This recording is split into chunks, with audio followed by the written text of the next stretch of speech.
Erica, No I don't know. recording. Your aide is up here, and I saw her bag, the Melissa and Telfer bag, Oh. and I asked her if she knew what Melissa's were. Mm-hmm. Do you remember Melissa's, like the shoe? I don't. You don't remember? Man, I know I gotta pull it You up seen because I one? know you seen them. I think it's like a probably have. Mandela shoe. No, it was like in the 2000s. There was this basically plastic shoe. Maybe this is regional. That's what I'm saying. Where are you from? Youngstown. Well, you might know because I'm from like outside of Cleveland. And I feel like a lot of the trends that come to Cleveland would come to Youngstown. Probably. So now I got to show you. Because I know some of the listeners have to know what Melissa's shoes are from the 2000s. Yeah, that's crazy. And when she came in, I asked her, do you remember these? Oh, yeah. Yes. Is the bag like? Is it like a Melissa bag or something? No, or does it just remind you of it, or? it was like a hood classic. You know what I'm saying, like, what made you think about the shoes? Because her bag. Because of, I can it's see the how. same. Yeah, it's the same label. Yeah. Oh, But that is a Gotcha. current like take on these. Mm. And so when I heard about it, I was like, oh my God. And I was talking to her about it. She didn't know what they were. And I was like, I bet you, Erica, if I show her or mention them to her, she Yeah. will remember them. Absolutely. People used to wear them with like jersey dresses. Did you have a jersey dress? No, but so you remember back in the day, like people would have the matching tops and bottoms that you would get from like the corner store. Yes. And then you would layer like the socks with them Yes. or whatever. Like that's what I had. Yes. Well, you know, like most black women, I have no idea how old you are. So, you know, Jesus. I could be in a whole different era. I just don't know. But, you know, Yeah. I was like, let me ask her if she knows I am what the 42. Melissa shoe. I am 42. See, I didn't know how old you are because we look very young sometimes and we're older. And so there was this man I saw the other day. He was like in great shape, but I was like, I have no idea how old this black man is. He could be 40, he could be 60. Mm-hmm. So you just never know. But yes, I knew you were like, we were likely around the period. same age. Yeah. And so I was like, she might remember them. I do. Yes. Yeah. So you're from Youngstown. Yeah. Born and raised. Born and raised. What do you think the perception is of Youngstown or because I'm again from like the Cleveland area, so I have like my perceptions of Youngstown. It seems like it could kind of be a little rough sometimes, A lot of times. but I think by and large, like what I consider like those areas of Ohio are very like salt of the earth people who work hard and who I feel like Cleveland and Youngstown have a lot of parallels. Yeah. So I just want you to talk a little bit about like your upbringing there. Yeah. So I am like proud to say that I'm from Youngstown because of what you said. Like we are salt of the earth people. We're good people, very loyal. And I think what you will see in the next few weeks here is like the Yoda to the bus. Like we always have every year this big kind of like family reunion of people from Youngstown that live here. And it is like a family reunion. I think what, where Youngstown is now, there has been a lot of transitioning where people are leaving the city. And when I talk about Youngstown, I'm talking about Youngstown proper. Like a lot of people like to say that they're from Youngstown, but they're from Boardman, Canfield, like the suburbs. Youngstown proper, people have left just because it was a manufacturing town. So steel mills was big. And then you had Lordstown, GM Lordstown plant, which is about 25, 30 minutes away. And so when the steel mills closed down and when Lordstown, the GM plant in Lordstown closed, a lot of people left. And so the Youngstown that we see today is not the Youngstown that I grew up in. There is, this conception or misconception that we are like murder capital. There is a lot of drug activity, violence, but I would say at this point, not any more than what you would see in another city, especially one that's been disinvested in and divested from. And there's not a lot of resources there. And, not a lot of great paying jobs. YSU, Youngstown State University, is the anchor.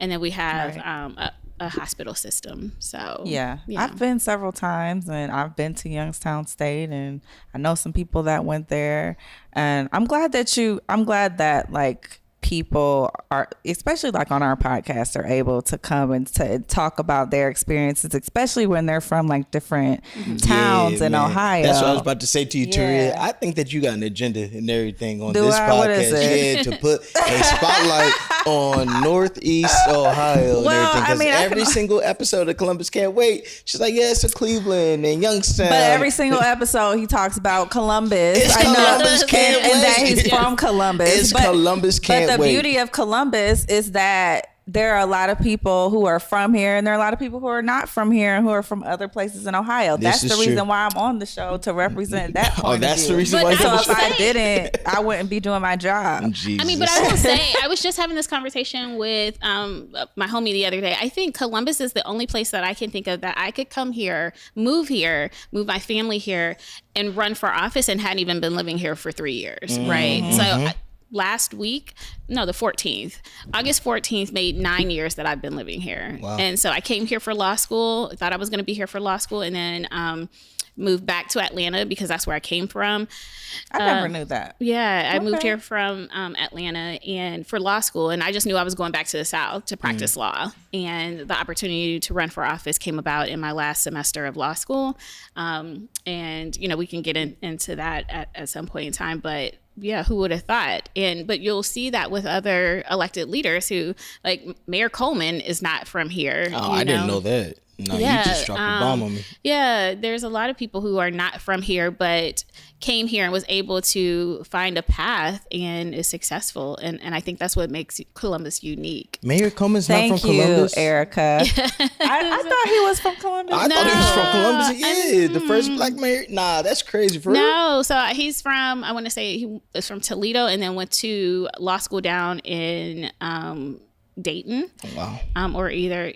Because he didn't go to law school in Toledo. So I'm pretty sure he's from Toledo area. Okay. Originally. Yeah, I didn't know that. But I don't even know. It's probably blowing the listeners' mind because we have not even said. That's what I'm about to say. We just jumped right into it. We just jumped right into talking. A really special episode of Columbus Can't Wait because we are joined with Commissioner Erica Crawley. And this is not the first time that she's been on Columbus Can't Wait. But the first time that she came on, she was running for the commissioner position. And now you're actually in that seat. And so it's kind of like a before and after type thing. So thank you for joining us. And we're really excited to talk to you about. Thank you for having me again. Thank you for wanting me back after that conversation. Absolutely. And when you came on our show the first time, we didn't have any video. No or video. anything like that. So that's also a difference. So I want y'all to see the drip. Can you show them your nails? And the reason why I want you to do this is because, and I did this with Latina too. Shayla came up here. Like, you don't have to be a certain way or wear a blue or tan suit just to run. Well, we know what happened with the tan suit, so I won't say a tan suit. I'll say like navy or black or be like a certain way to have an office. You could be, looking like the rest of us girls do and run for office and be respected in your office. So I appreciate how you show up. Thank you. I'm trying to be intentional about it. I think society puts us in these boxes, right? And especially for Black women. I remember being at the State House and my good girlfriend, now Congresswoman Amelia Sykes, had this campaign talking about We Belong Here because she had gone through the metal detectors in the State House and was stopped by security, and they're like, basically, you don't look like a legislator. And it's like, well, what does a legislator look like? Well, if you look at the halls of the Ohio State House that I can see right out of the window, you will see a lot of white men, old white men, and then white women. And so, I think people are, one, trying to get used to us being in these spaces. We absolutely do belong here. But I can't change who I am to fit in a box. And so I love fashion. I love to be different. And I try to be, have my own trend and style, and I'm not going to sacrifice that just to be in elected office. Yeah. When I told you before we started rolling that, like, before I came here, I was like, man, should I wear this? Should I be like showing my shoulders and my arms? One, just because I know like how hard it is showing up as a black woman in a professional setting. But then I thought about, first of all, I'm like, I already know how Erica shows up. So I can be like as stylish as I want to, and she's gonna show up giving the same energy, so it's all good. But then I also thought about this particular time where I went to a women's empowerment conference, and there was a woman there, and she was doing like a session, and she basically said to all the black women in the room, she was a woman of color, that you need to show up with your hair straightened on interviews. What you want to do after is your business, but you need to show up to that interview that way. And obviously I pushed back on her, and I just remember her pulling me aside after the session and saying to me, you know, I really think that you're very smart, but I think that you have a chip on your shoulder. Oh. And I just want to help you navigate better because I think that you have a lot of potential. And that stuck with me because what she said only made me feel like I need to do more, and women of our generation need to do more to make sure that we're not forced to show up a certain way. So that is one of the reasons, amongst all the other work that you do, that I appreciate you. No, I appreciate that. Oh, I'm sorry, because I was gonna. No. I mean, I was just gonna second. Obviously, I'm not a woman and everything, but I also appreciate the way that you really just carry on. Really, a lot of the local politicians, the black local politicians here in Columbus, I like the fact that you guys are showing up as you are, because similar to Taria, I was told growing up that you have to walk a certain type of way and talk a certain type of way and use certain language and dress this way. And I mean, I actively resist that. I feel like this is my business attire because I'm doing business and this is what my attire is. And so no, thank you for, being yourself in that way. Yeah, I can't be anything else, right? Yeah, and so, when I was in law school, they would, we would have these cohorts, and there are people who would say, black women who would say, you know what, if you want to work for a firm, you're going to have to straighten your hair. And my hair is curly. And if you go to the government center right now, my headshot is like a curly fro. And I have worked at a law firm, and I interviewed with my hair curly. And if you don't want me because my hair is in its natural state, then that's not a place that I want to be. I straighten my hair because I like my hair to be straight. And then, I'll wear braids next week, and then I'll go back to my curls. Like, I have to, at the end of the day, I got to look at myself in the mirror, and I got to be okay with me. And if there's a space that doesn't want me there because of how I look, then that's not a place that I want to be. And so I got on a crop, like, button down and a skirt that I didn't know that people still wore, but it's black. It looked like a tuxedo type of thing. And yeah, I was planning on wearing something. And it's great. Else, and I know you have daughters too, so I'm sure that they are empowered by how your decision to show up authentically. I hope so. They're 19, Hope and Faith. They're teenagers, so are they in that, like, you don't know, like, are y'all, I have a daughter, a little one, and I hear they go through a phase of like, am I your friend or not your friend? Yes. Yes, there is that. So one right now, we're besties. The other one, she's like, I don't know that I like you right now. But there have been times where we were like, man, inseparable. And so it goes in phases, because Faith and I, where we're besties right now, haven't always been the case. Where Hope and I were, we've been thick as thieves. So there is that. Yeah. Well, it goes in waves. Looking forward to it.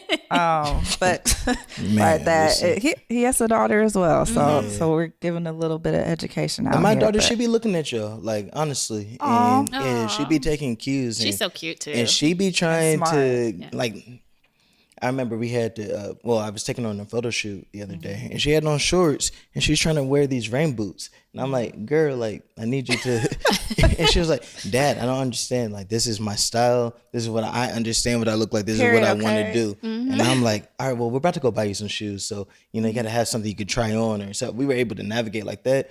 But just seeing other people like, well, what about Taria? She does this, or whatever. And even like Erica and Mrs. Gregory, like, she sees people that are professionals at the highest level, and she's like, all right, I can do that too, Yeah, you don't have to. It was very uncomfortable for me in certain spaces to have to wear, like, again, I say the blue and the black suit because it just was not me. And but I knew like I had to in order to like get to where I wanted to be. And I just don't want anybody else to like have to. I know that we can't change everything with the one thing that we do, but with you being so visible, I just think it's so important. So well, and that's what I want my daughters to see, that you can be you and show up. I want them to show up in every space 100% authentic. And if that space was a certain way before they got there, I want them to feel like I can come and I can change that culture. I can shift it just by my being. And so. Well, let me ask you this. You're a Franklin County Commissioner. I am. You're a Black woman.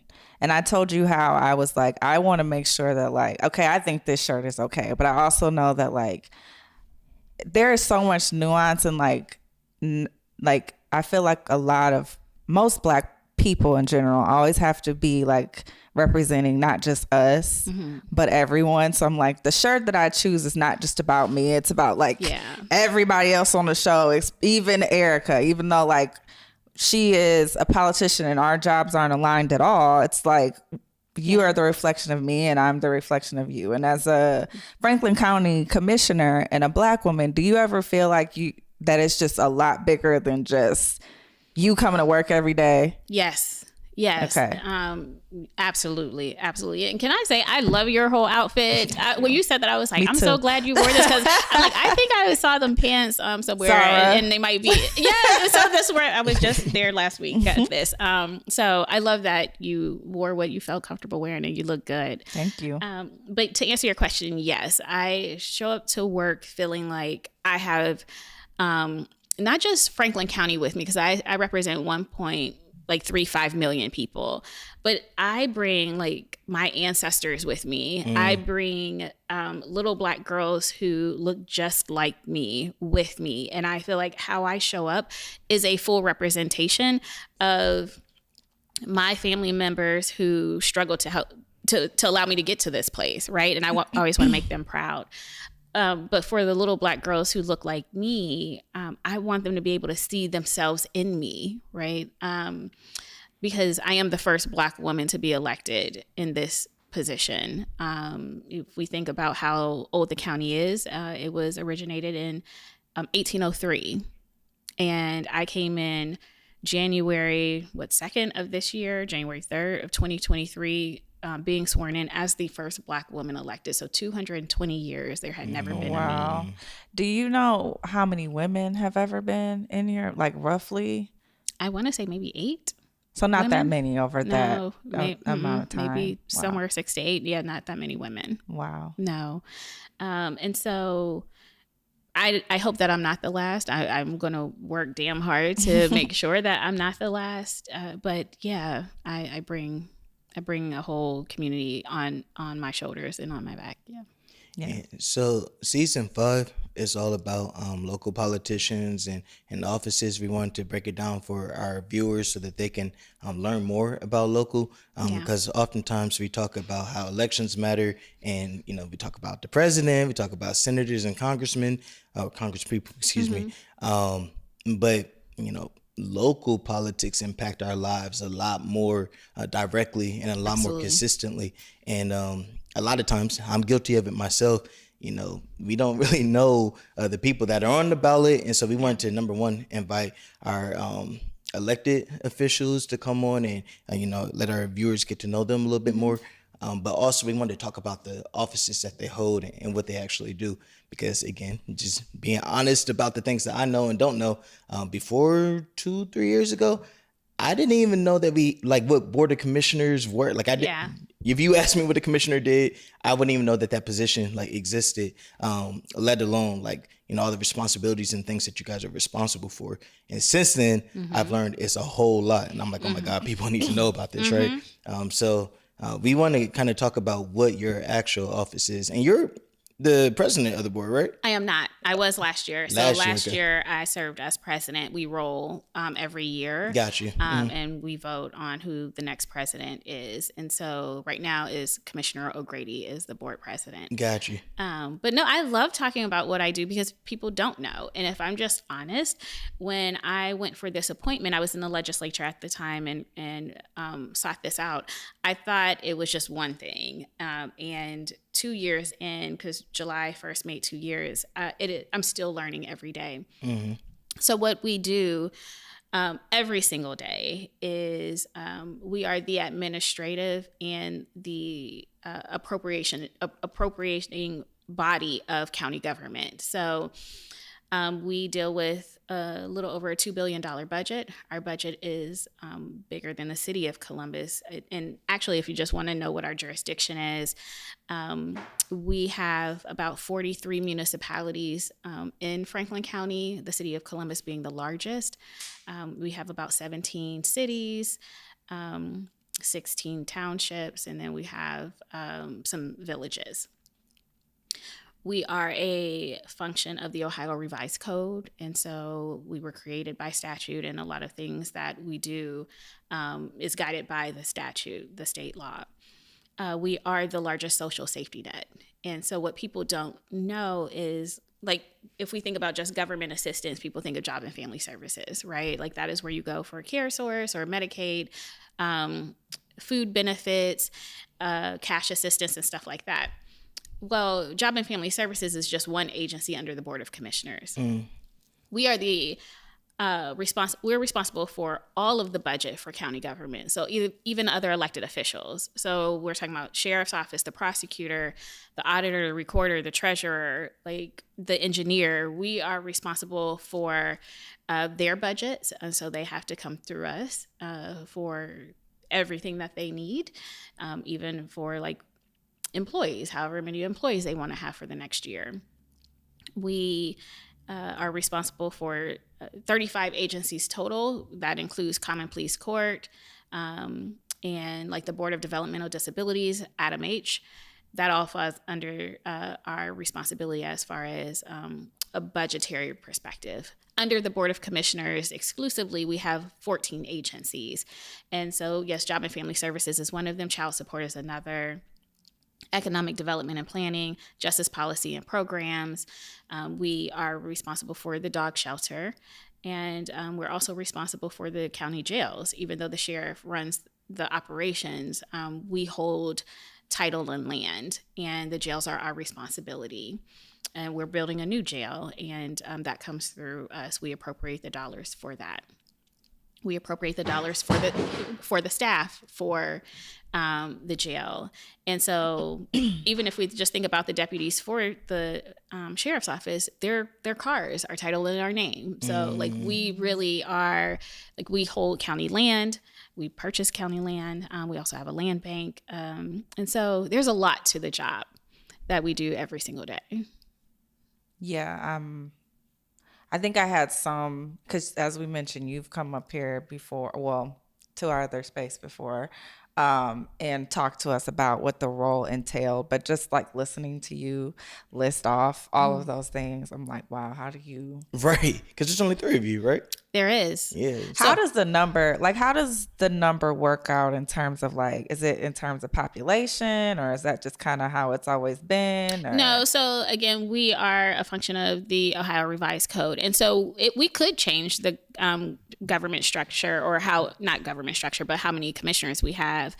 We could go to the ballot and ask the voters. So out of 88 counties, 85 counties have 3 commissioners as a board of commissioners. There are 2 counties, Cuyahoga County and Summit County, that have a county council, where they have county council members that are elected that represent a certain area, like a district. It's more of kind of like a city council, but county council. Yeah. And then you have a county executive that is elected separately. When it comes to Cuyahoga County, they were a board of 3, just like we are, and they chose to change that several years ago. And so, yeah. So the rest of us are 3. Yeah, so that's kind of the model in Ohio. Here in then, is Ohio. what I hear you saying. But you'll see something different all across the country. There are like more than 3,000 counties Yeah. in the country, and they all kind of look different. There are boards of supervisors, and there's county commissioners. There's, called different things, have different number of individuals who serve. So given that your purview is so wide, like what is a typical day like for you? Wow. Which day? Right. So I would say Tuesdays and Thursdays are probably the most important days, because Tuesdays is when we vote. Every Tuesday we have general session. It is open to the public. You can look online, and I would love to see more people online or come down to the government center. I know that it's not always easy to navigate, but this is the county working for you. This is we're appropriating dollars every single Tuesday, millions of dollars. And I would love to hear what the people have to say about that. So I said that we're responsible for budgets for 35 agencies. We are. And, when we're allocating dollars, all of this is tax dollars. It comes through our sales tax. That is a revenue, that our revenue generator for the county. And, people should have input. At the end of the day, we work for the people. But I think people are just so used to seeing city council. And so they know who their mayor is, or mayors are, and their council members, and really don't think about the county. But, outside of the 35 agencies, we have community partnerships, and that's where we support our nonprofits. When I say we're the largest social safety net, not just from a job and families perspective, but the nonprofits in the county, we probably are one of their largest funders. Do you have like a good example of maybe like a nonprofit in the community that you all partner with and support? The YWCA? Yeah. The and Urban people likely don't know that. Yeah. So we are responsible for supporting like our shelter system, right? Our conveyance fee dollars, which comes from home sales, they go to like the Affordable Housing Trust and then the Community Shelter Board. That was what I was going to ask. So you are supporting Community Shelter Board's work then? Yes, we do. Every year around the same time, they get almost $6 million just to support about 16 shelters. But right now we're funding shelters outside of the shelter board because the need is so great. And so the shelter board is going through an assessment that we have asked for, the Board of Commissioners have asked for, from a funding perspective, because it doesn't make any sense that we are allocating so many resources to the shelter board, but then also funding shelters outside of that mechanism. And so what you will see, we just approved $250,000 for the YWCA to support their teachers in their early care and education program. But I want to say 2 months ago, if that, we gave the YWCA $600,000 for capital improvements. And then earlier this year, I want to say we gave about $425,000 to close like a budget gap that they have. And so, those come through. We vote on those too. So the YWCA, for instance, would send you all, they would fill out like an application or put in a request or something for funds, and then you all would do your process and then obviously vote on it at your meeting. Is that kind of how the process goes? Yes. So, okay. Yes and no. We have a community partnerships division of office management and budget. It's a department. And so we have a lot of grants. We have health equity grants that run every year. That application opens in October. And so we allocate millions of dollars there, where organizations who are doing the work that aligns with the Board of Commissioners' vision on health equity. Like we have our Rise Together Poverty Blueprint Plan. So if anybody, hasn't heard about the Rise Together Poverty Blueprint Plan, you can look it up online. But that is our framework on how we allocate resources, because that is a framework that was made by the county, by the residents in the county for them. They came together and had over 120 focus group conversations about how we can move people out of poverty. And and the community spoke. And so we have 13 goals, 120 action items. And so everything that we do ties to a goal. Those goals. Mm-hmm. And so we have the health equity grants, and then we have community partnership grants where you can ask for up to $500,000 that can be renewed for another 2 years to do just about anything that has to do with service delivery. And we prioritize those organizations that are in census tracts that have the most need.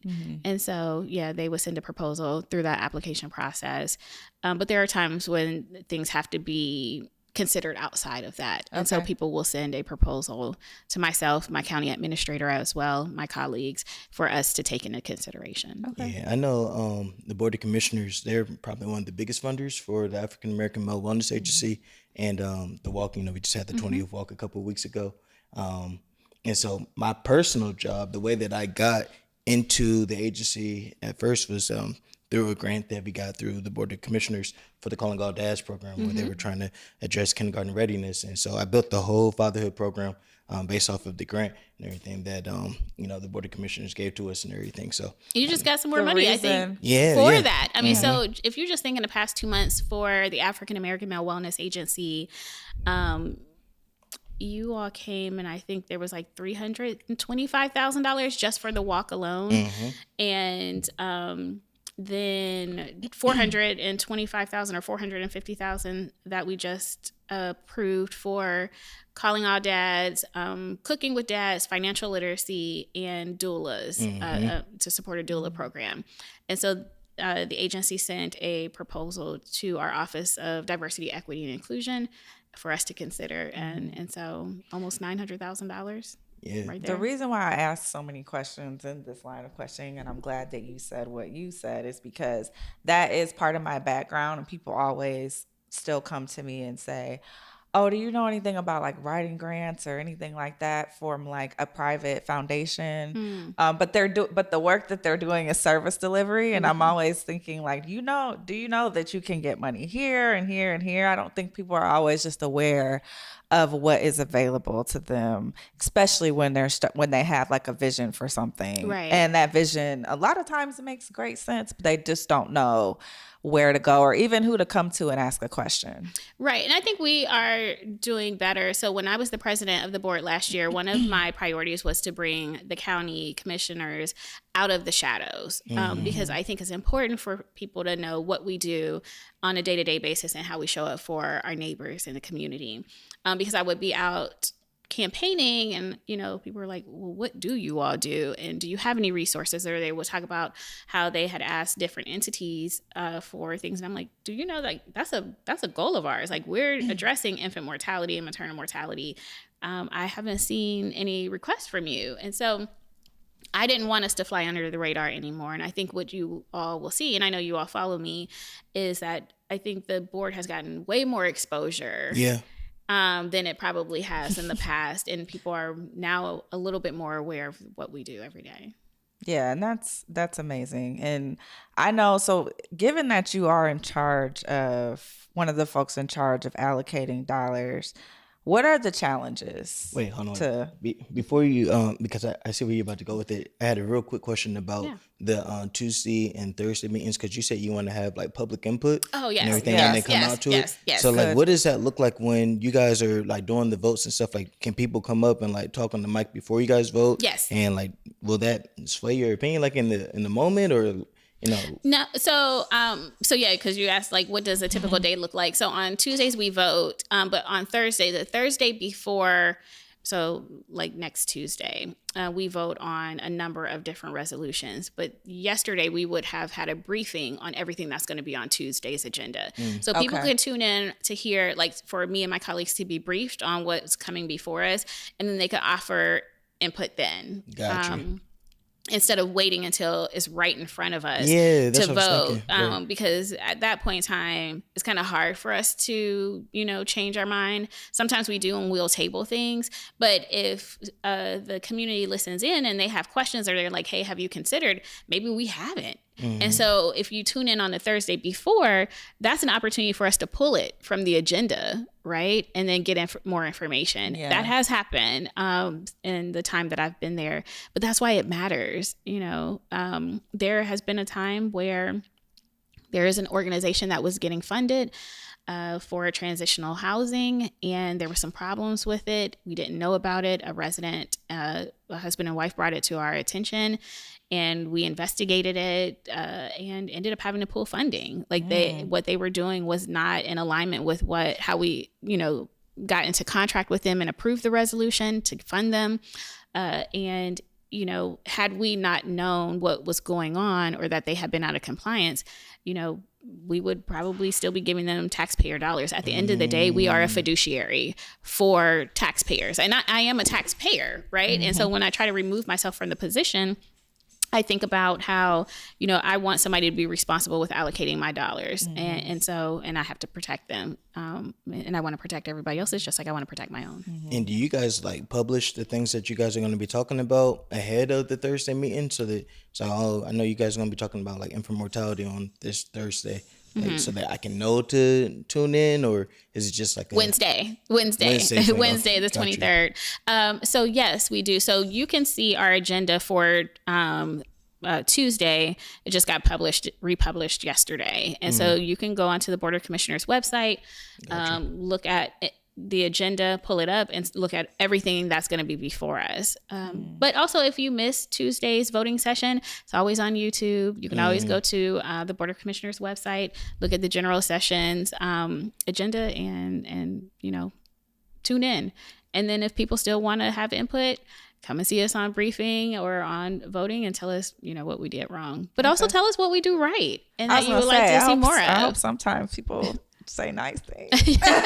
I'm sure not as often as that's part of, I think, being a politician, is that you don't probably get your meetings flooded until something occurs or people are not happy with something. So I will say, just on that note, a point, I guess, of personal privilege, doing all the marketing for the walk and the agency in general. Sometimes you hear phrases like the walk to save Black men's lives, or we're the nation's leading agency for impacting Black men's lives and their family.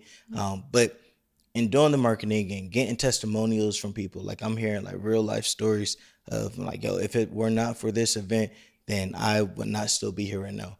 Or you guys taught me the importance of going in and spending time with my kids and actually reading with them. And I've actually, cut down my screen time. We don't watch TV in the evening anymore. Now we read books together and we do math equations and so on and so forth.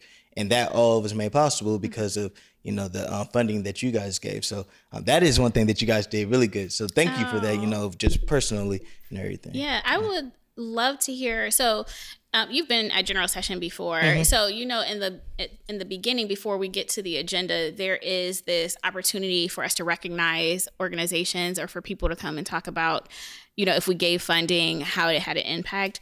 I would love for you all to come back, especially since we just had the walk, and tell us how many people got screened. Okay. What did that money go towards, and how it had an impact. I think last time when we were getting ready to approve a resolution, there was a gentleman from the community who came and spoke. And I think he was talking about Real Men, Real Talk and that impact.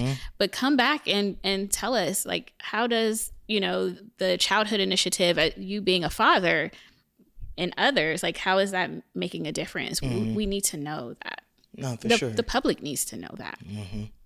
Yeah, I'm glad that we took time to highlight that people can come and have their voice heard there. Because again, I just don't always think that, and that it's online as well. So there's not only just one way for people to come and do that. And it sounds like you want people to absolutely. Yeah. Okay. Absolutely. Well, I love it. And we want to know how, if we're not meeting the needs of the community, then we're not doing our job. Right. And so priorities shift. challenges continue to come up. And so it's important for us to always engage. And I am, challenging administration. Like, we can't always be at the government center, right? It is not easy to navigate. Parking is trash. It sucks. If I didn't have to go there, I would not. We are investing a lot of money on wayfinding. Just where we have general session, there's like 4 buildings attached to one building. Yeah. And people don't know where to go. And so we need to be making it easier for people to come down here, but we also need to be in the community more. So, yeah. Yeah. So coming to the people. Absolutely. Yeah. Well, you were about to ask a question. I wasn't. Yeah. I was going to actually compliment you. Which, I rarely do. Yeah, no, this is new. I just thought those were a good line of questioning. Oh, thank you. Like, great, Mom. Unless you go ahead with the next. What happens when I ask questions and everything? Taria don't never let me get no mic time or nothing. You see what I'm saying? He is lying. It's all good. This is your world. I'm just, here. Well, we used to do a thing where we would say, okay, you're going to be the lead on this show, or you're going to be the lead on this show. And we just haven't been doing that. So yeah, that's and then your she was fault. like, I'm just the lead. She's Beyonce. Period. And I'm Destiny's Child. You know what I mean? I need to get my Beyonce fan. Jesus Christ. Rizzo going to turn down the request. It's all good, though. Well, you were asking, though, when I interrupted you about the struggles, I think. Or yeah, I mean, I think that a lot of government offices or entities, or just things that are public facing, I think sometimes I don't want to say take for granted. I think it's like a couple reasons why people aren't necessarily engaged in the process until something happens that they feel viscerally upset about or affects them. And then, they start to understand why they have to navigate the systems in the ways that they are, forced to navigate them, or that certain things are open to them. And I could just see, like, sitting in a seat like yours where you are allocating money to so many different spaces, that there are challenges that come along when people are, I guess I don't want to like lead you to an answer. I just want to know sort of what are the like the hard parts and the challenges with the work that you do. Yeah, there are different ones that show up at different times. So I think I have a really great gig, right? I love what I do. I left the legislature to come down to the county because all politics is local, and I can have more of an influence on where dollars go. But being responsible for so much money, it's hard because you do have to tell people no. There isn't enough resources to go to meet all the need at the same time. Even with ARPA dollars or American Rescue Plan dollars, like we got around $257 million. And we got more than the city of Columbus, and we still have those dollars. We have until 2026 to use them, 2024 to allocate them. And maybe a month or two ago, we had an organization come down and really kind of question us because we haven't used all of those dollars, and they wanted all of the remaining dollars to go to housing.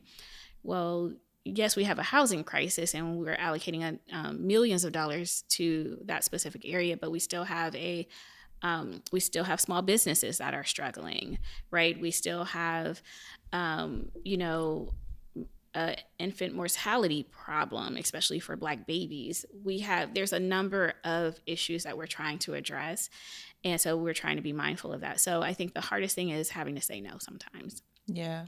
How do you prioritize? Like, I know there's probably a prioritization, plan that you have within your office, but there's also like a prioritization plan, like with your values and like I would think in your heart too. Absolutely. Like sometimes you're like, damn, I really want to support infant mortality more. Maybe we don't have, because I know when you came on our show, we talked a little bit about that. So that as well, I just want to hear. And that's more still about one of that. my priorities. And so I think, when it comes to there's the boards, our priorities as a board of commissioners, and we're really aligned. And I work with two really great guys. I work with Commissioner Kevin Boyce, and Commissioner John O'Grady.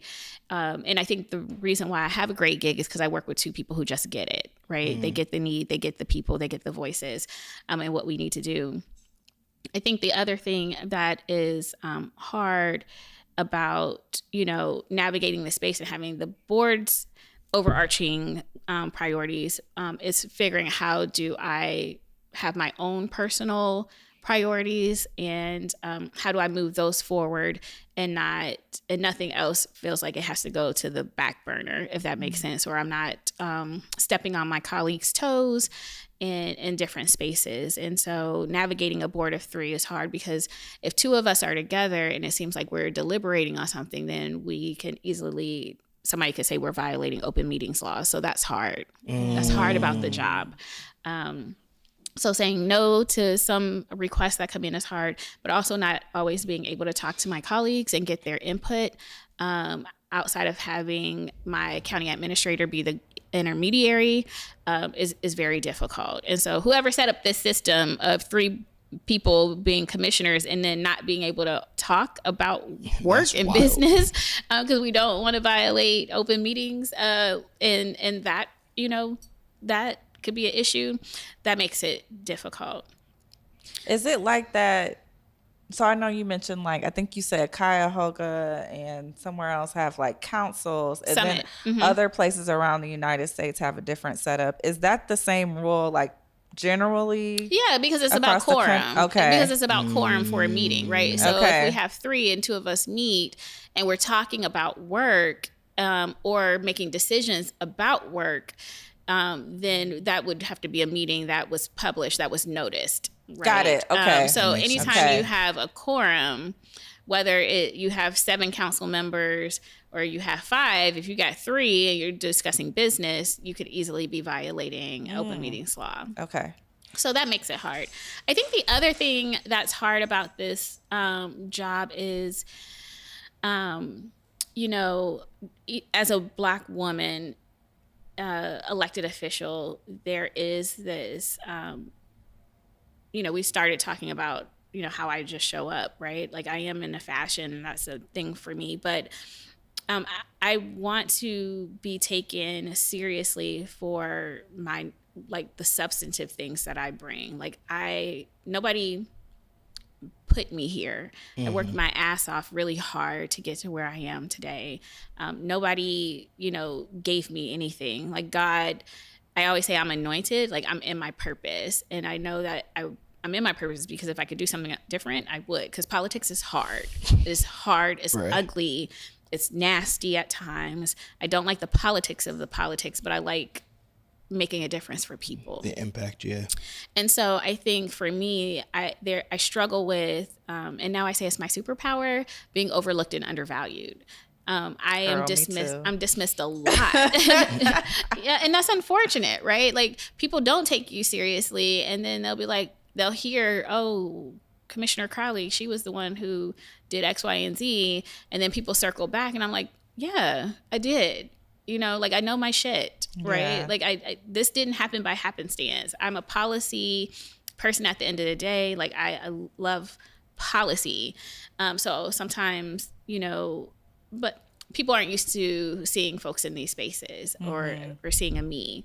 And so I think part of this is,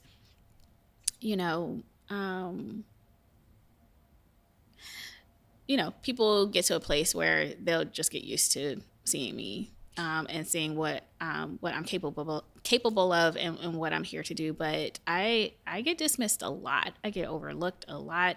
I can't tell you how many times there's conversations where they're like, oh, I talked to John already, or that's Commissioner O'Grady, or I talked to Kevin,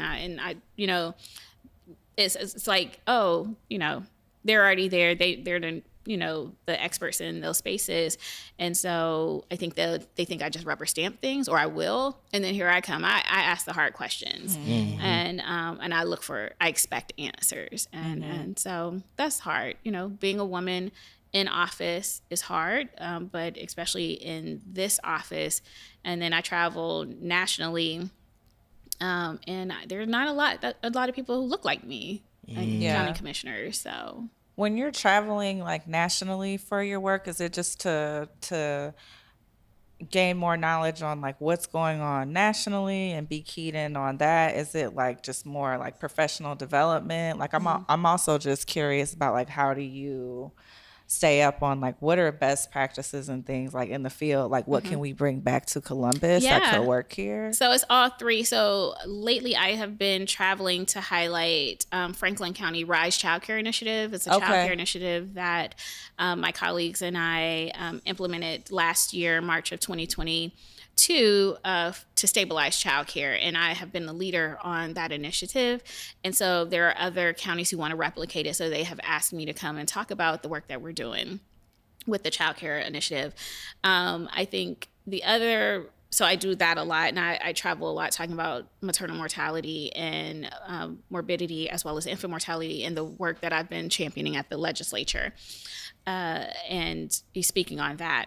So I would say a third of my work is talking about what we're doing in Franklin County and trying to replicate it other places.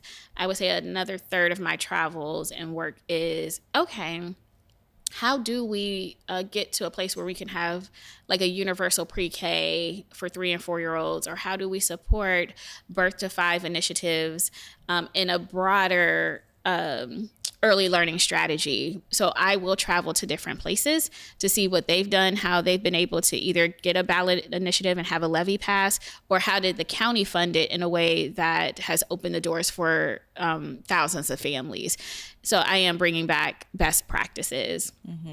And then I would say another third is convening, other commissioners, whether it's for a legislative conference, to advocate at the federal level on priorities that are national associations. So the National Association of Counties, we are a organization that advocates to the federal government for policy change and investment.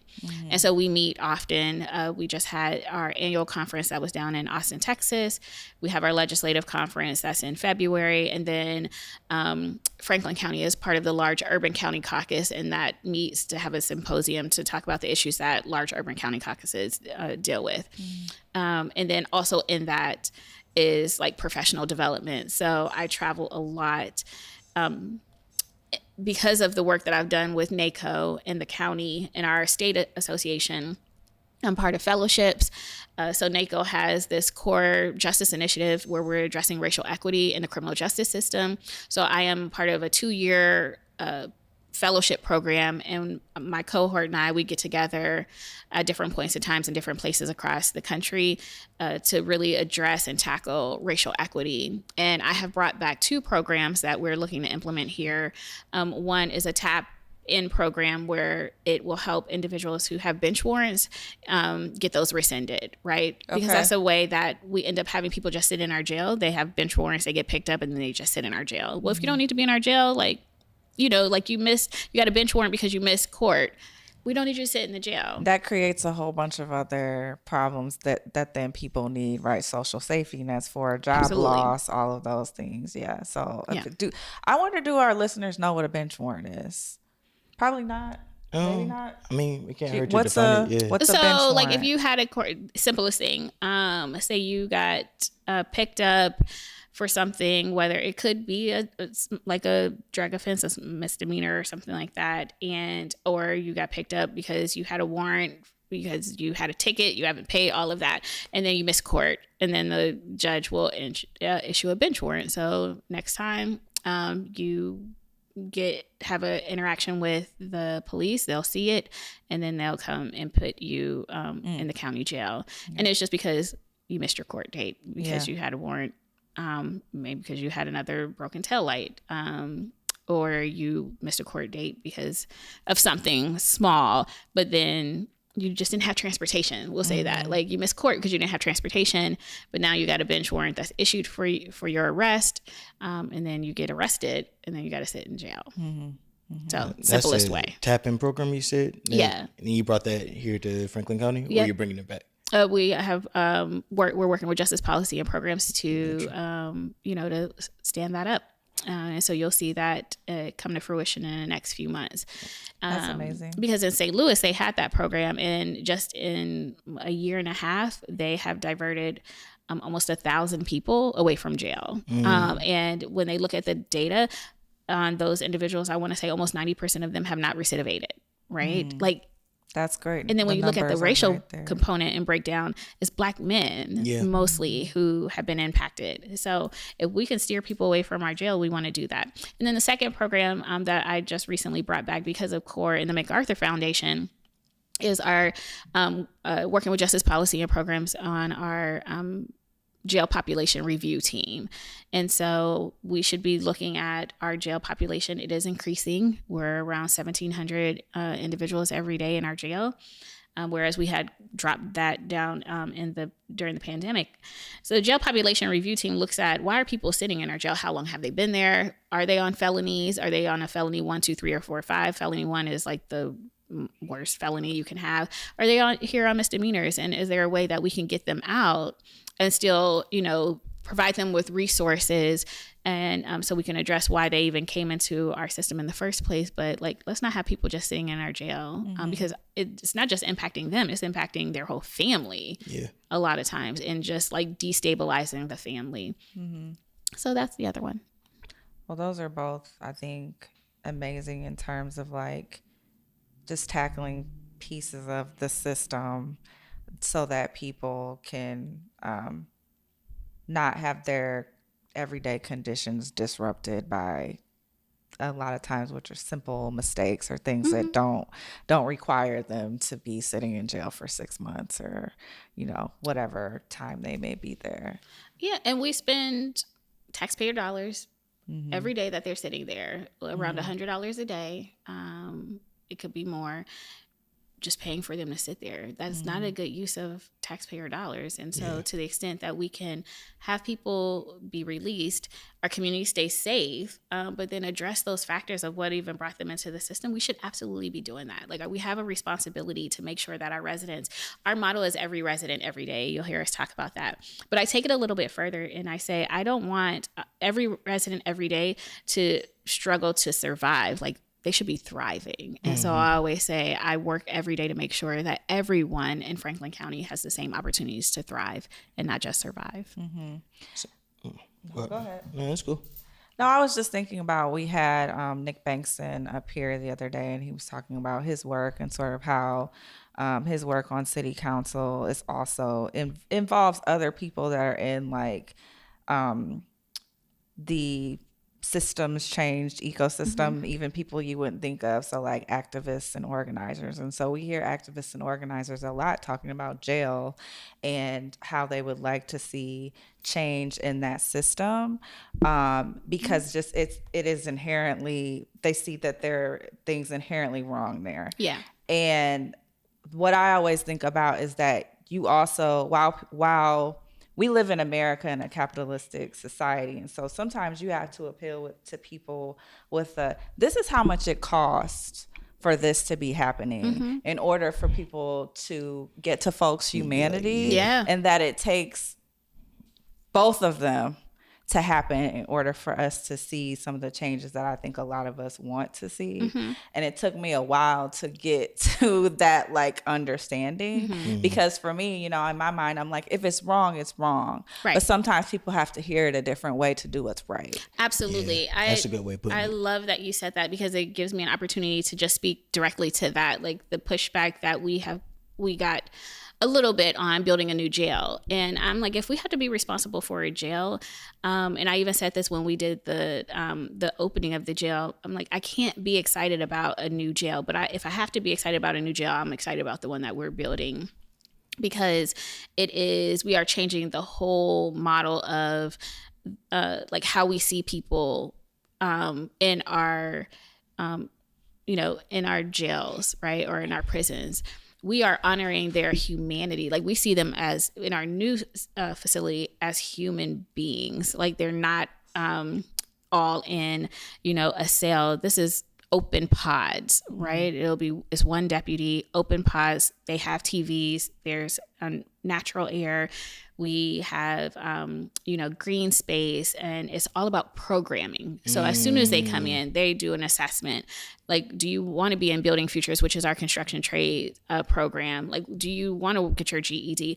Do you want to work on your addiction? From the time that they come in, they are in a program. And then when they leave, we are doing a warm handoff to an organization in the community. But people are like, well, how much does this jail cost? We're in hundreds of millions of dollars, and that's a lot. And they were like, we don't need this. But we do, because we're changing. The model is now direct supervision. So people are moving about and getting programming. But having this new jail allows us to demolish the jail that's that is attached to my building and build a child care center. That is what I am championing right now, and with my colleagues' support. That was in our master plan. There is no other county across the country that is demolishing. Like, we are sending a clear message that we are trying to break a preschool to prison pipeline.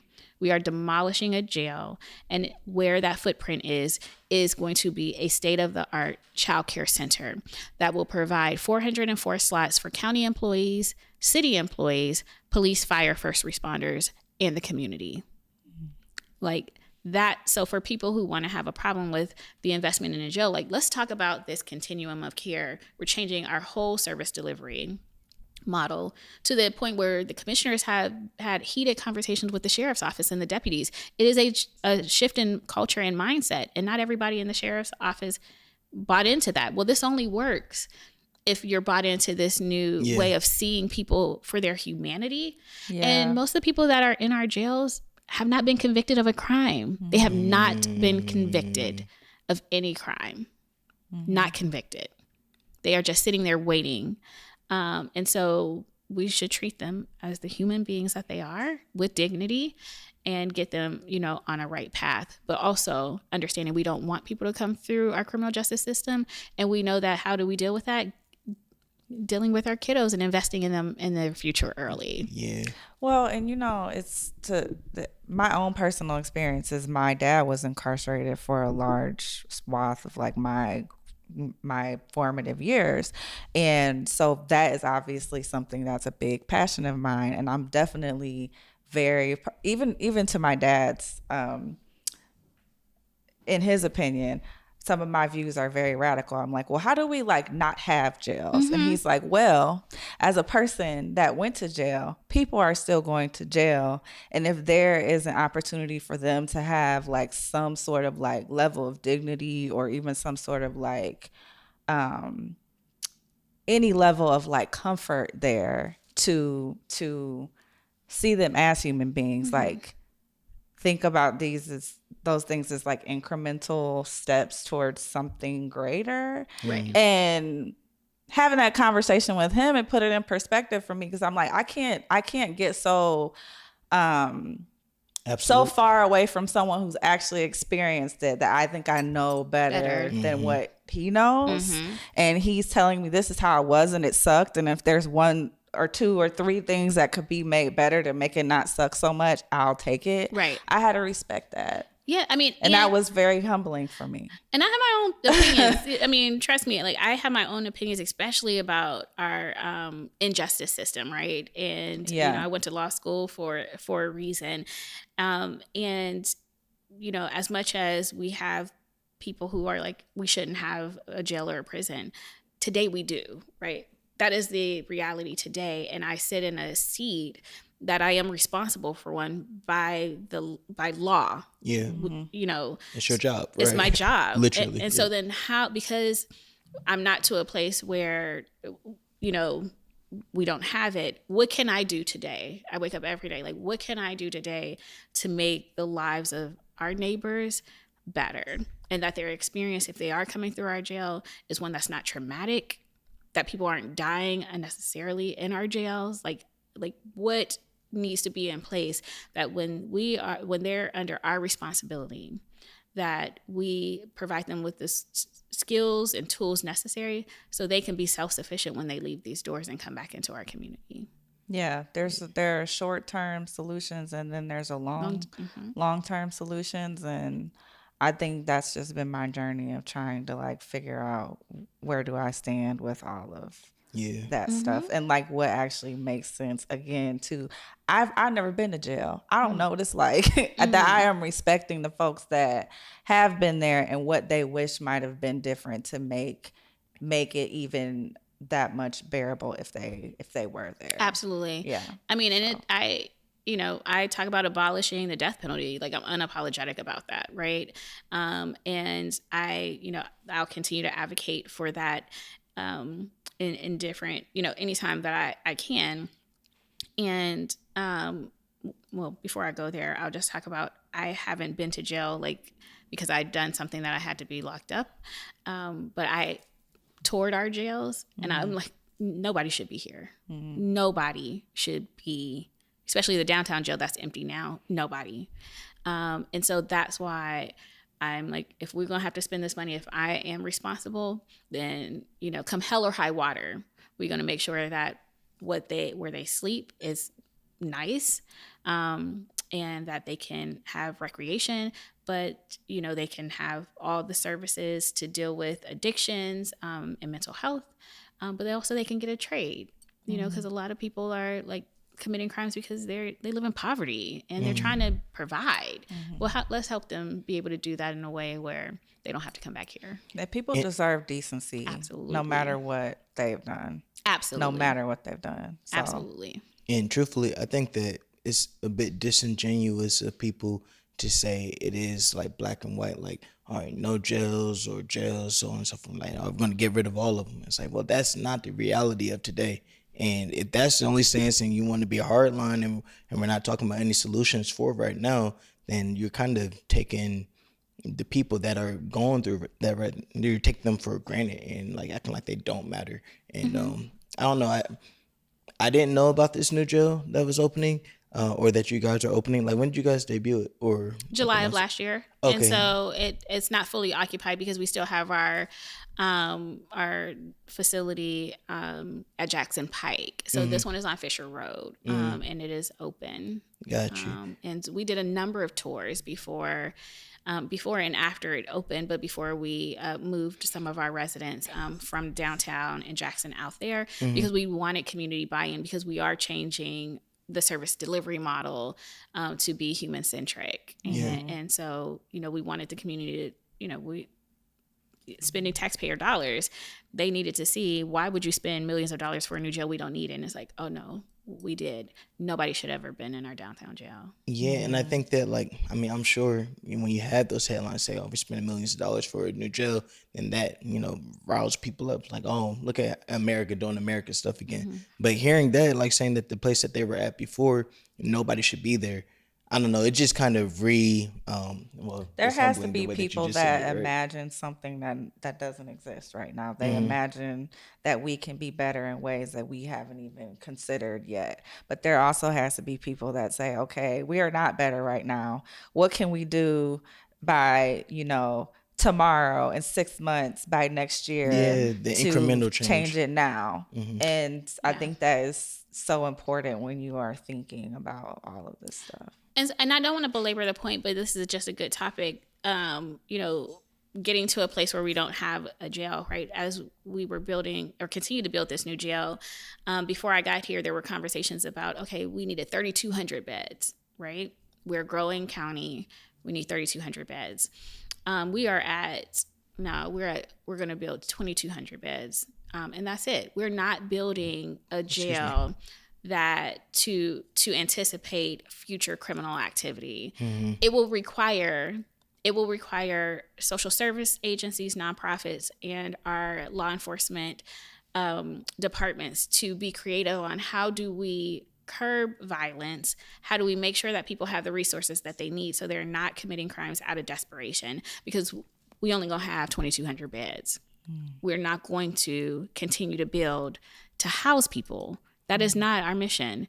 And so, to those who are listening who might feel a certain way about spending millions of dollars for a new jail, one, is human-centric, but two, is putting pressure on organizations to be like, how do we address the needs of the community so they don't have to be here?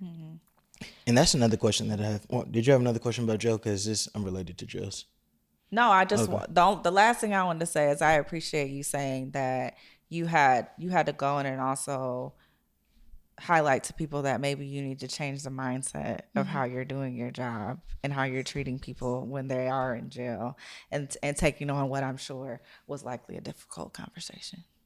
ongoing see her difficult, face just ongoing. I mean, just Ongoing difficult because I think conversations. I think the and I'm just gonna be real. I only can be. I think people have this misconception that because we might be from the same party that we're always aligned and we're always on the same page. There are times where, like, dealing with the sheriff's office, and not necessarily the sheriff, but people who come from they've been in law enforcement for 20, 30 years. They only see their, things one way, or they come from the military and now they're a law enforcement officer, and I come from the military too. And so they have this thought about how people should be treated, that, the sheriff doesn't hold those views. And so sometimes it's his people who are problematic. And we can have a conversation about, if we are going to have this new jail, we had people go all across the country to study other jails.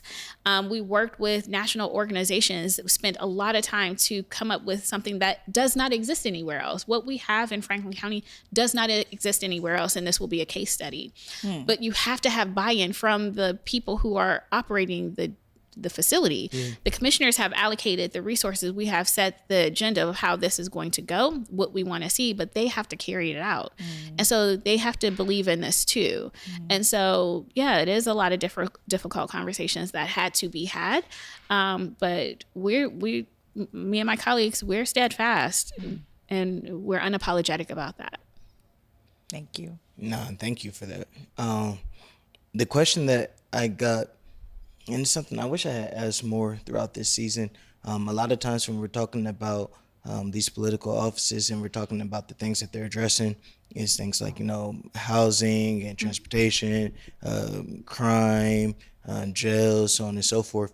And I mean, I get the need for all of that, obviously. But one thing that I feel like is always missing is like the arts and the entertainment, the creatives and whatnot.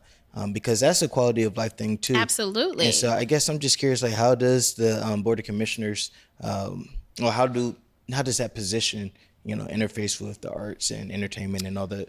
Another good question. Yeah, that's a great question. So when we talked about the organizations that we fund, and that we fund every year, an appropriation that is like routine, we give $4 million annually to the Greater Arts Council, the Greater Columbus Arts Council. And I absolutely love getting handwritten cards from creatives to say thank you for the grant that I received through the Arts Council. We at the board fund probably, and I could be wrong, it might be at the same level, if not more, than the city of Columbus in the arts. Whether it's through the Arts Council or, let's talk about what we've done with Yogi Terrell's organization, and not just art, but like when it comes to fashion, that is a form of art. My best friend and I had a e-commerce business, and before I came here for law school, and fashion is a form of self-expression and it's art too. And we have invested over $1 million in just the past 2 years, in the fashion industry. We will continue to do that. We invest in transit arts. We were talking about transit arts not too long ago. I have asked for transit artwork to be in my office, but I have artwork from the museum that's there. And so, we invest millions. And that's what our community partnership grant is for too. So when I say you can apply for that $500,000, that goes to all kinds of things, art included, and we're not just talking about visual arts. We're talking about, we support, the activities that happen at the Commons, or that the Downtown Development Corp, puts together and asks for funding to support. We do, all of it. Yeah, I just feel like a lot of times, especially as Columbus is growing right now, when we're talking about the businesses and we're talking about housing and so on and so forth, it's like when the people get here, we want them to also enjoy themselves and want to stay here and want to, build family. And that's like the culture part. So I'm encouraged to hear that there is money that is going towards that part too, because I didn't know. Yeah, I mean, we support the festivals. We support it all. I think the Ghanaian festival, we just gave them maybe $50,000 or $75,000 to put that on. And so, yeah, we assess every proposal that comes before us, and we understand that we're a growing city. Growing city and growing county. But one of the things that, we talk about often is, how do we make sure that other people outside of, people who are here in Franklin County, but other places know that we are like the third largest fashion hub in the country, third to New York and LA. People don't know that. Nobody believes me when I tell them. I say Columbus is a fashion capital. It is. No, it's not. Yes, it is. And so when I went to Brazil, I took our, now I'm blanking on the name of the book. Activism and Action, I think, the book that had all of the art that we saw. I took that as well as some placeholders, some bookmarks, and things that creatives had made over to Brazil. They fell in love with it. Oh wow. And so we are always trying to lift up all the good work that's happening here in Franklin County. That's fire. Yeah. So the first time that we Art had and Activism. That's the name of the book. Art and Activism. Yes. The first time that we had you on the podcast, obviously you were a state rep, and you're actually my state rep. I think I told you that before. And now you're in the Board of Commissioners. And it sounds like you're loving what you're doing and stuff right now. So you think that this is like your landing spot, or I don't want to say what's next, but I think I'll be here. Exclusive. No, I think I'll be here until I'm not. Right. So I didn't. When the opportunity presented itself to come to the board, it wasn't like I was going for anything else, because I had just gotten a leadership position in my caucus. Like I was ranking member on finance, and that was something that I really I wanted and worked hard for.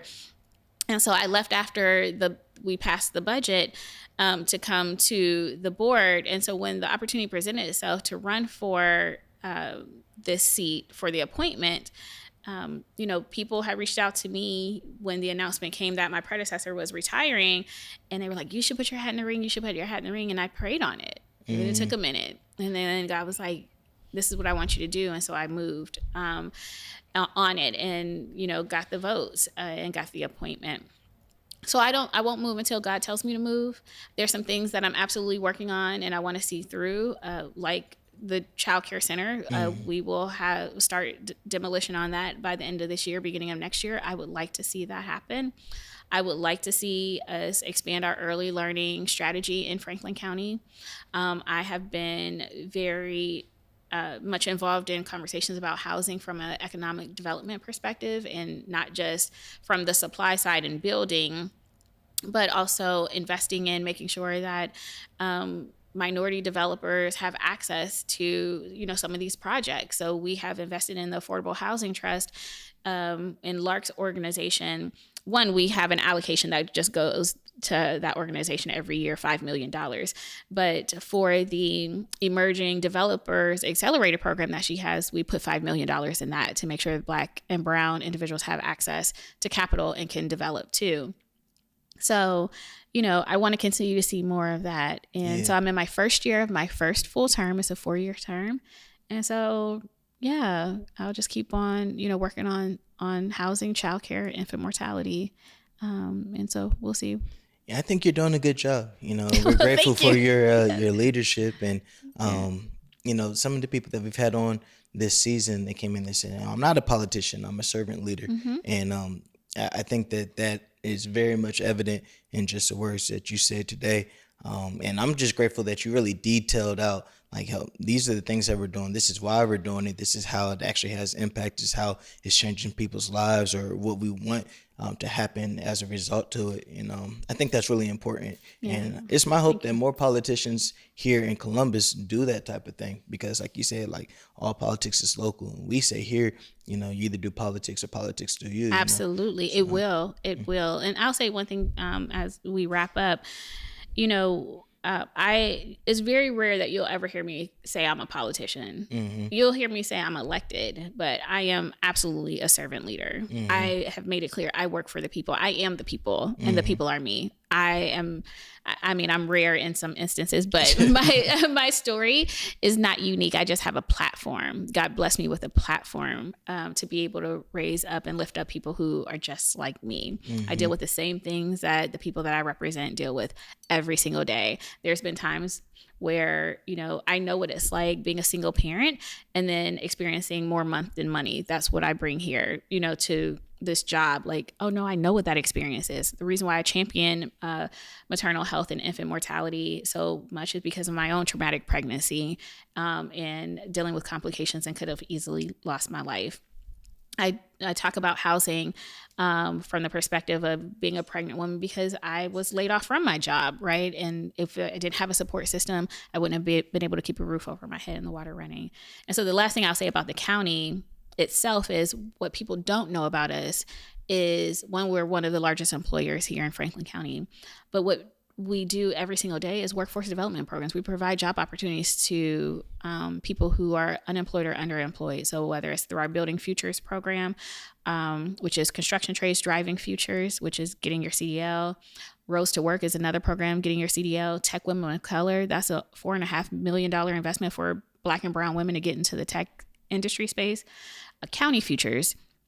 If you want to work for the county, you can come in and get hired, get some soft skills, and go straight. All these jobs put you straight into the middle class, and it's not, we give you pre-apprenticeship training, then apprenticeship training. We give you wraparound services, whether you need a stipend. If you're still on benefits through the county, you can keep those and still get a stipend. If you need help with transportation, childcare, we do all of that. We provide opportunities for individuals so they can be self-sufficient and move up an economic ladder. And so that is the work that I'm proud of, that I get to do every single day. Well, thank you, Erica. This has been what I would imagine very enlightening for a lot of people, because as we talked at the beginning, people don't know what the commissioners do a lot, and people don't know what their entire job entails. So I just appreciate you sitting down and breaking it down for us. And when folks listen, they'll have a better understanding, one, of what you do, but also, two, all of the things that are available to them as well, and all of the changes that you're trying to implement. So thank you for having me. Again, whoever is listening, please feel free to come down to the Board of Commissioners or log in on Tuesdays and Thursdays or drop us an email. We work for you. And so we don't want to hear from people just when there's a problem, or like when we're annexing land. So one thing we do is annex land, and people come down and they talk about, they're upset about it because they live in communities. There's so much more that we do that we would love to hear input on. So please encourage them. Quick question. Real quick. You said earlier that people can go and look up. It was like the 13. Yes. Yeah. What was the name of that again? And then also, how can people go and find those grants that you were talking about? Yes. So our framework for funding comes through our Rise Together Poverty Blueprint Plan. And so they can Google Franklin County Rise Together Poverty or Rise Together Blueprint Plan, and it will come up. That is the electronic version, and they can look at the 13 goals and action steps and how we got there. And it's the community voices are in there. People can always see what we're going to be voting on if they just want to go to franklincounty.commissioners.gov. And there's a wealth of information about my colleagues and I, all of our agencies, but also what we're going to be voting on. And then they can also click a link and tune in on Tuesdays and Thursdays. Gotcha. For grants, it is community partnerships. So as they go to franklincounty.commissioners.gov, there is a link under the Board of Commissioners that says community partnerships, and you can see where our grants are. Gotcha. Yeah, and we're going to put all that in the show description and on the Patreon, so that people that are tuning in, they can go and they can read about it a little bit more too. So okay, great. Thank you. Yeah, no, thank you for having me. Of course. If y'all ever feel like you want to add another, please don't let it be. Like anytime I can come back and talk about whether it's one specific thing that you guys are hearing about, and I could bring clarity on, I'm happy to do that anytime. But yeah. Awesome. I don't be a stranger. Y'all can tune in too. Come down. Thanks for coming to see us on a Saturday as well. Absolutely. We appreciate you. Yeah. The work doesn't stop. No, never. Yeah. So 25/8. Yep. No, honestly, I don't remember my last off day. Yes, I do. Monday I took off. I was gonna say I just you spent it like, with my leave me daughter. alone. He took off, but he never does. Yeah, I took off. I know you don't. I know you don't. Yeah. So I'll Yeah. just put you on Front Street there. Because you Good had job posted taking off about it. work. I think you had posted about it because you were like trying to recover from the weekend and stuff. Because I mean that walk and the pod. I mean, all that you were facilitating with Master P and Eric Roberson. Yeah. And it was like. Yeah. I tell him rest You is did a- resistance, Malcolm. Yeah. You said what? Rest is resistance. Man, that sounds good. Yes. But good job on that. I Like appreciate that. congratulations. That Thank was you. very successful. I hope you feel really good about it. I appreciate that. Yeah. I'm just thinking about the next one now, you know. So. Don't think about it. Oh, Eric. no. That's Give crazy. it- This give was the next yourself a win. pick. You know, Yeah. me and Give Columbus yourself can't a wait. period. Yeah, that's crazy. Yeah. Well, Thanks. thank you, Erica. Thank you. Thank you. It's good. Appreciate you.